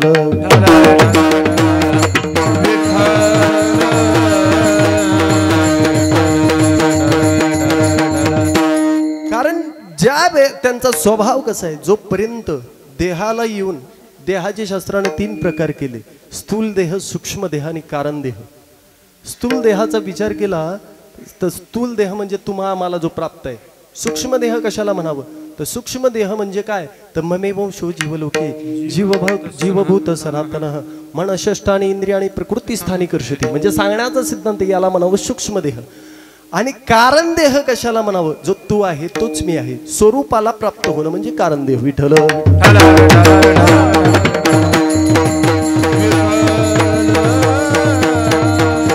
स्थूल, सूक्ष्म आणि कारण याचं चिंतन करत असताना एक वेळेचा प्रसंग, ज्या वेळेला रामप्रभू साधू संतांची अवस्था, ती अवस्था आपल्या जीवनामध्ये होण्यासाठी ही अवस्था उत्पन्न व्हावी लागते. कोणती?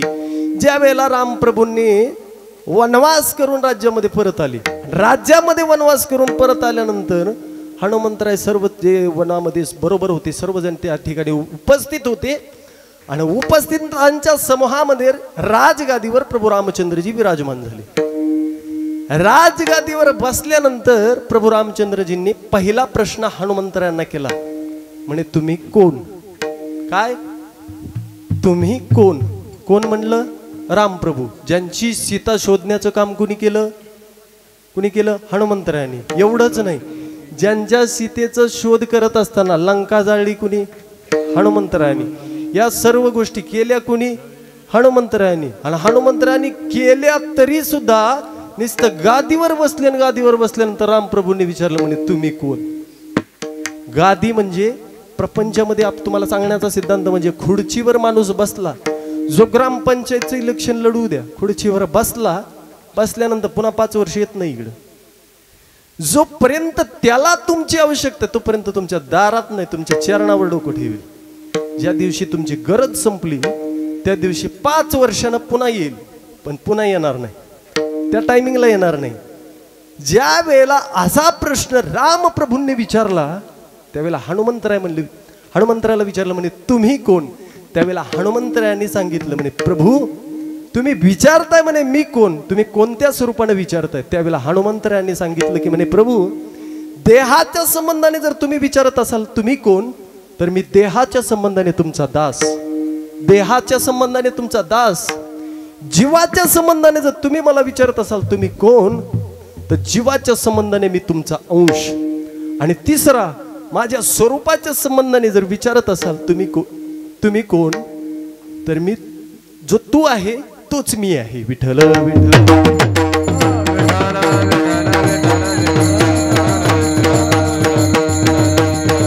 किंबहुना प्रपंचामध्ये सुद्धा असंच आहे. जसं राजकारण्यांनी रामायणामधलं एवढाच गुण घेतला, बाकीचे गुण घेतले का? घेतले नाही. तसे जीवन जगत असताना साधू संतांसारखं आपण जीवन जगायचं म्हणजे ज्याची कीर्ती वाढवण्याचं काम भगवान परमात्म्याने केलं, तशी कीर्ती वाढवण्यासाठी आपण प्रथम काम माणसं प्रत्येक जण भगवान परमात्म्याची सेवा करतो, परंतु सेवा करत असताना अपेक्षा सोडून करत नाही. कुठेतरी त्यानं माझं नाव घेतलं पाहिजे, कुठेतरी त्यानं मला मोठं बनलं पाहिजे.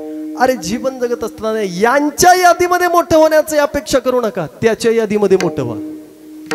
ज्या दिवशी तुम्ही यांचा विचार करणं सोडाल त्या दिवशी तो तुमचा विचार करेल. विठ्ठल.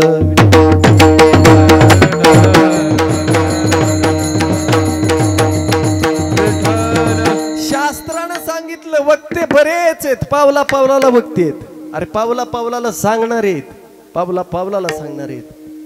अरे वक्ता तो कधीच नसतो, काय म्हणतोय मी, वक्ता तो कधीच नसतो जो जगाला प्रभावित करत असतो. वक्ता खरा तोच जो जगाला प्रभावित करतो. विठ्ठल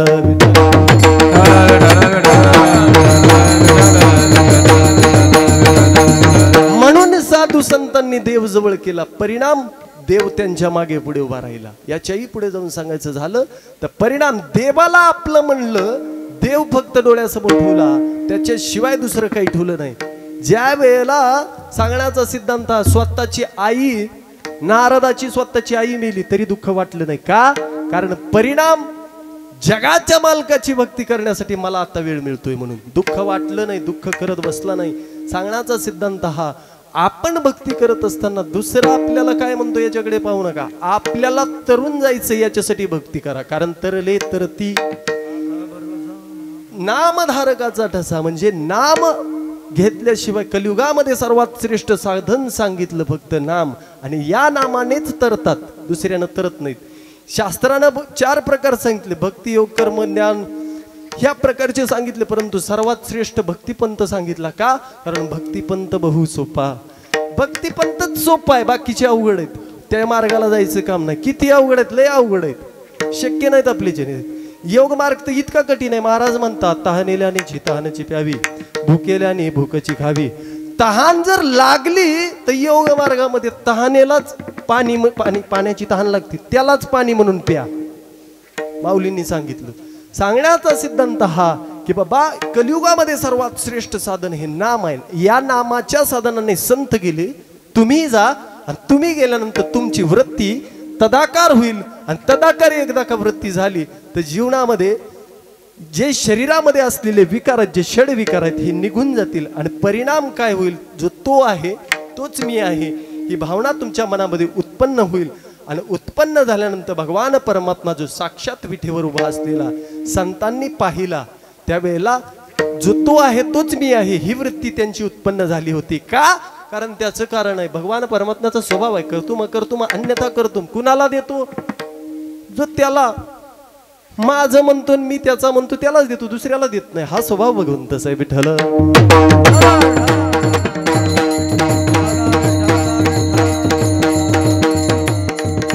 म्हणून भगवान परमात्म्याची साधना आपल्या जीवनामध्ये घडली तर देवासमोर उभारल्यानंतर माणूस काहीच मागणार नाही.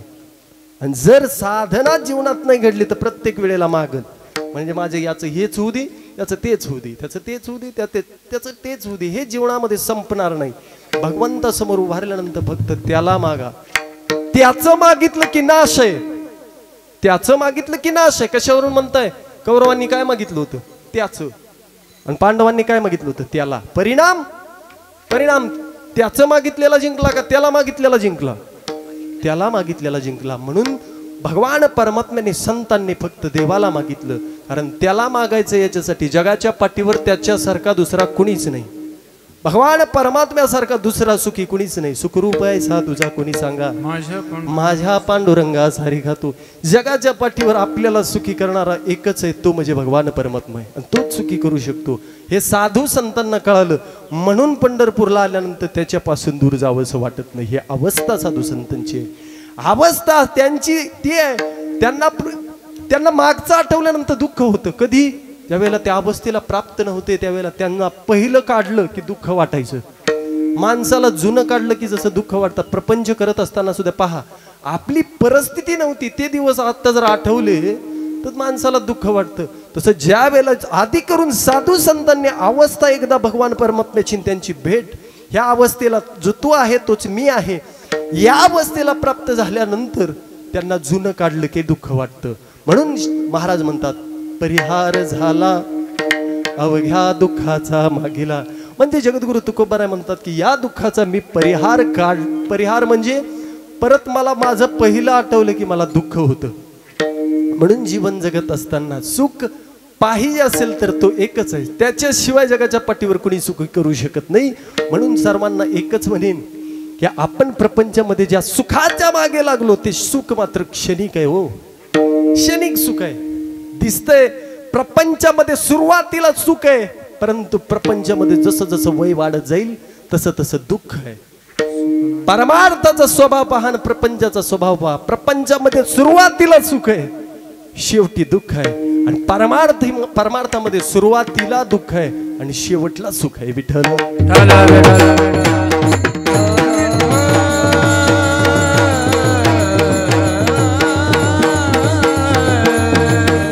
कारण इतकं दुःख प्रपंचात आहे. या दुःखातून आपल्या जीवनातून या दुःखाची निवृत्ती व्हावी अशी वाटत असेल, हे जुनं सगळं सोडून, जसं तुकोबाराय म्हणतात, मागे झाले पाहू नका.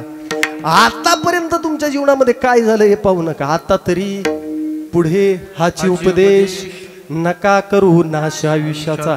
आता तरी जीवनाचा नाश करू नका. का?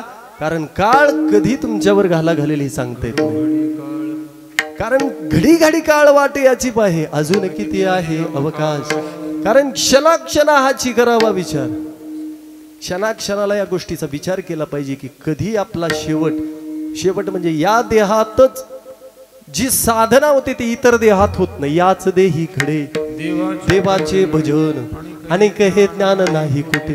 जे या देहाला आल्यानंतर होतं ते इतर देहाला होत नाही, इतर योनीमध्ये होत नाही.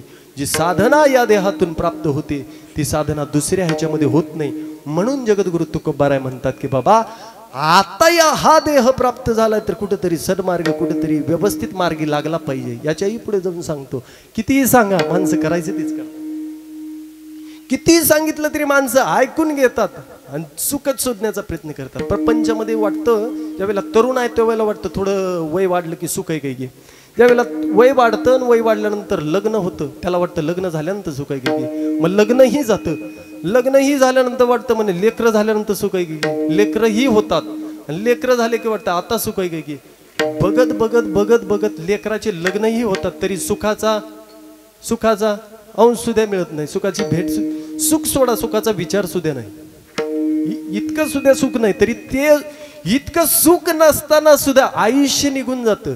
आणि शेवटी ज्या वेळेला हातपाय काम करीत नाही त्यावेळेला माणसं म्हणतात काय करावं म्हणे, इतकं केलं म्हणे. आता त्यावेळेला इच्छा होती भगवान परमात्म्याची भक्ती करायची म्हणे. देवानं म्हणे योगायोगाने आपण पाहतो अकाली एखादा तरुण पोरगा जावा आणि एखादा 75-80 वर्षाचा जागेवर पडून राहावा.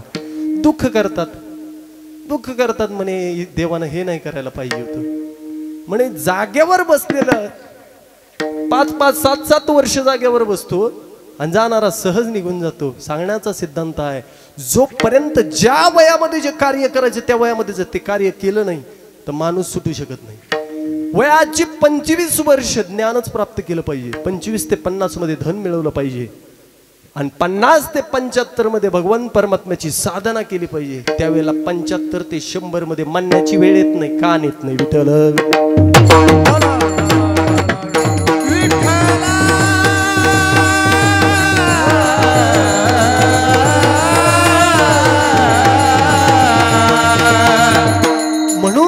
जीवन जगत असताना कार्य असं करा की त्या कार्याची पूर्तता शेवट म्हणजे आपल्या जीवनामध्ये आपली तृप्तता झाली पाहिजे. सहज देऊन टाकावं अशी ही वृत्ती होणं म्हणजे शेवट होणं.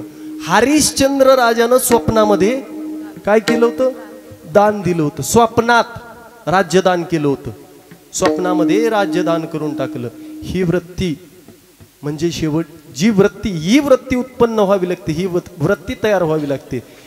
देहाला आल्यानंतर प्राप्त वस्तूचं महत्व कळत नाही, अप्राप्त वस्तूचं महत्व कळतं. परंतु जी गोष्ट प्राप्त आहे ती गोष्ट सोडून देता आली पाहिजे. त्याला म्हणावं ते अंतकरण आपलं झालं पाहिजे. ते अंतकरण साधू संतांचं झाल्यामुळे घडतं. असं झाल्यामुळे परिणाम काय झाला तर शेवटी महाराजांनी म्हटले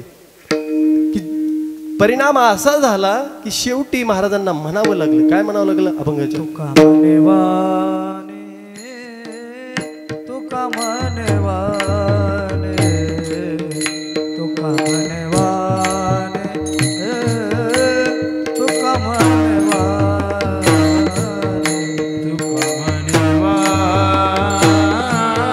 तुका म्हणेवाने तुका म्हणेवाने तुका म्हणेवाने तुका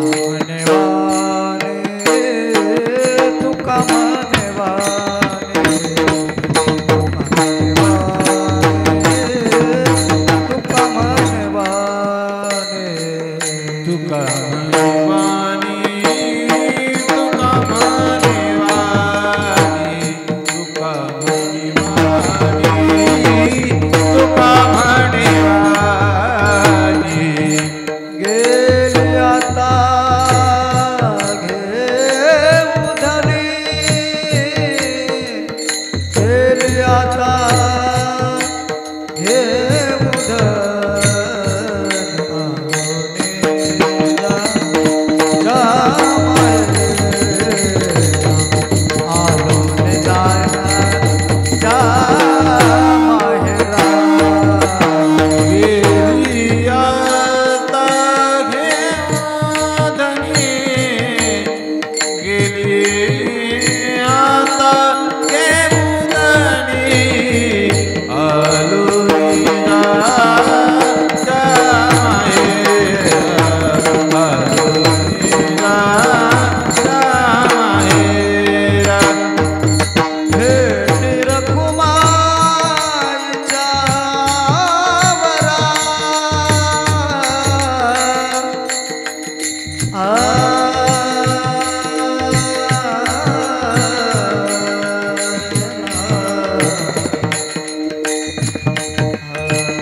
घे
तुका म्हणे वाणी गेले आता घेऊ धनी, आलो निजाच्या माहेरा भेटी रखुमाईच्या परा.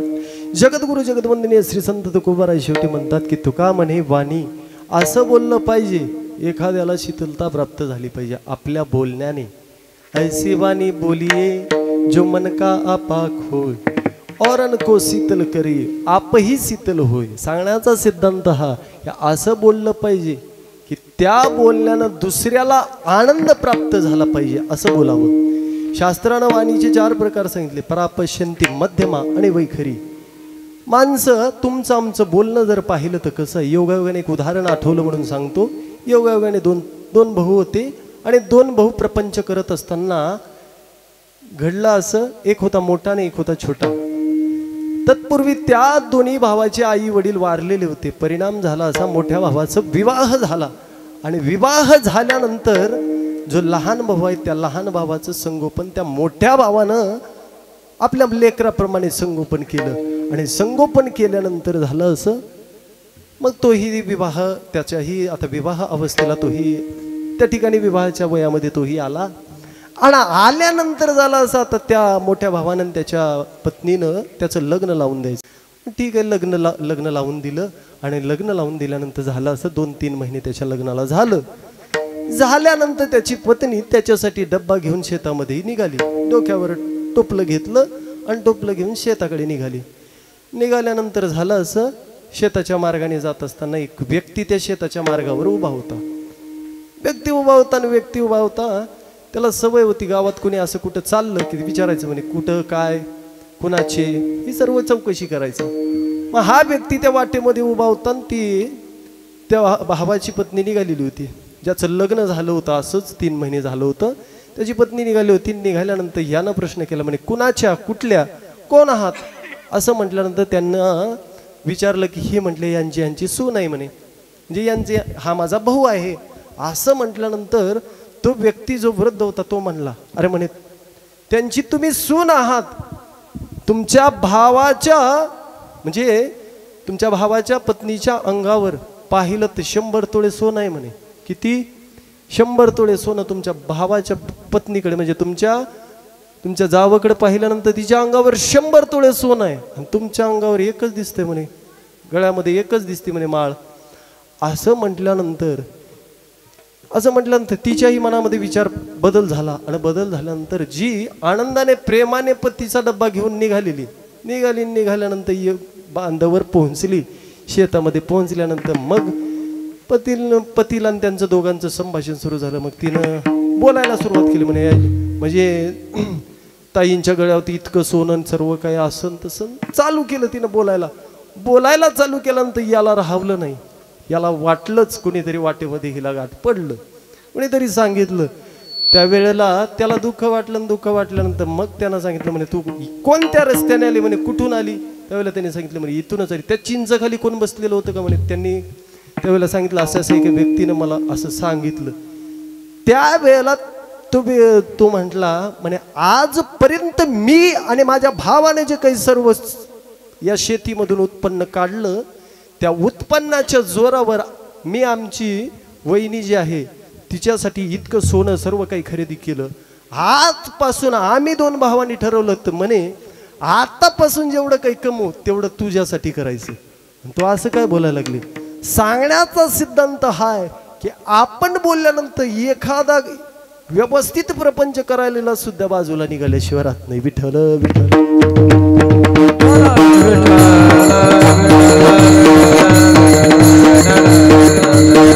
तुमची आमची वाणी अशी आहे की सहज गुण्या गोविंदाने राहणारे विभक्त व्हायला लागतात आणि संतांची वाणी इतकी पवित्र आहे की संतांच्या पवित्र वाणीने ही एखाद्याला सहज उपदेश केला तर तो सहज उद्धरून जातो. ही ताकद संतांची. सहज बोलणे हे तो उपदेश करुणी सायास शिकविती.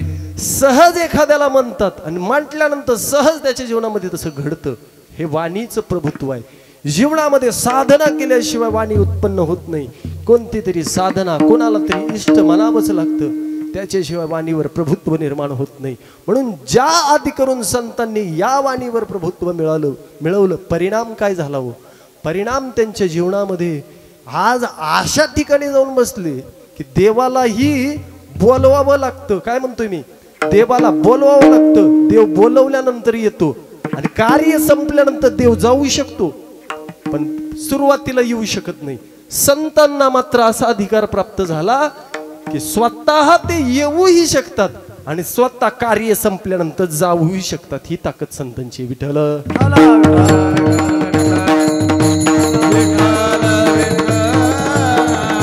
म्हणून कलियुगामध्ये सर्वात सोपं साधन सांगितलं नाम, आणि या नाम साधनेच्या जोरावर प्रत्येक जण तरुण जाऊ शकतो.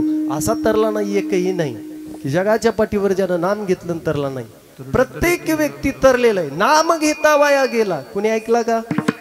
असा एकही तुम्हाला भेटणार नाही की तो ऐकला ज्यानं नाम घेतलं आणि त्याचा उद्धार झाला नाही. प्रत्येकाचाच उद्धार झाला. म्हणून सर्वांनी एकदा हातानं टाळी आणि हातानं भगवान परमात्म्याचं नामचिंतन घ्यायचंय. विठोबा हरी जय जय विठोबा रखुमाई, हरी जय विठोबा रखुमाई, हरी जय विठोबा रखुमाई, जय विठोबा रखुमाई, जय विठोबा रखुमाई, जय विठोबा रखुमाई, विठोबा रखुमाई, विठोबा रखुमाई, जय विठोबा रखुमाई.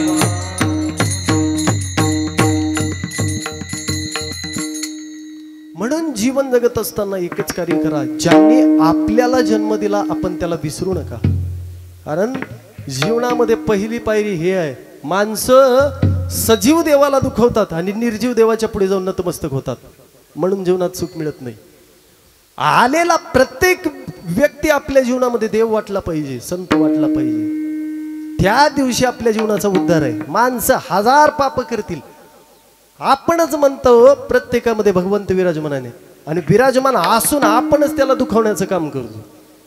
दुखवण्याचं कोण काम करतं? आपणच दुखवतो. मग सजीव व्यक्तीमध्ये वास्तव्याला असलेला भगवंताला दुखवणं आणि निर्जीवाच्या समोर जाऊन मस्तक होणं काय उपयोगाचं आहे? काही कामाचं नाही. म्हणून एकच सांगेन की आपल्या जीवनामध्ये फक्त आपण अशी साधना केली पाहिजे की जोपर्यंत आपल्याला जीवन प्राप्त आहे तोपर्यंत आपण आपली वृत्ती साधू संतांसारखी वृत्ती व्हावी, एवढीच भगवंताकडे अपेक्षा करतो. आणि या ठिकाणी थांबतो, कारण वेळ पाहायला गेला तर 1 वाजत 1:15 झालेला आहे. म्हणून सेवेला सुरुवात ज्यांनी आमंत्रित केलं, हरिभक्तीपरायण आमचे करण महाराज, तसेच सर्व त्यांचे बंधू, सर्वजण, तुम्ही सर्व गावातील मंडळी, तसेच पाहुणे मंडळी, सर्वांच्या चरणावर, तसेच शास्त्री महाराजांच्या चरणावर, अमोलजी महाराज शास्त्री यांच्याही चरणावर नतमस्तक होऊन, तसेच माझ्याबरोबर उपस्थित असलेले माऊली महाराज, बाप्पा असतील, उमेश महाराज असतील, तसेच गणेश महाराज असतील, प्रवीण महाराज असतील, सर्वांच्या चरणावर, भाऊराव महाराज असतील, सर्वांच्या चरणावर नतमस्तक होऊन, तसेच कारण सत्य, कलियुगामध्ये सत्य सांगितलं पाहिजे. सत्य परखड आहे पण पचत नाही. सत्य परखड आहे पण पचत नाही. कशावरून म्हणताय? कलियुगात आता एक 10-12 दिवसापूर्वी प्रेमानंद बाबा एक वाक्य बोलून गेले, त्याचा आताही न्यूजला तीच न्यूज चालू आहे. परिणाम, अरे पावित्र्यताच नसेल तर किती परमार्थ केला तरी काय उपयोग आहे का?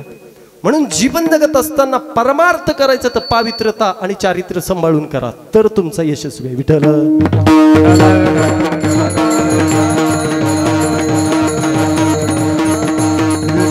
म्हणून ज्या आजीच्या निमित्तानं हे कीर्तन पुष्प आयोजित केलं, त्यांच्या मुलांना, त्यांच्या मुलींना, सर्वांना धन्यवाद म्हणेन. का?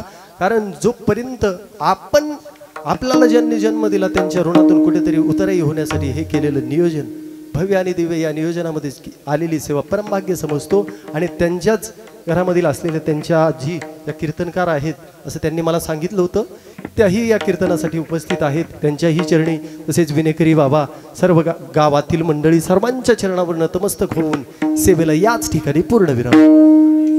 माऊली नाराज माऊली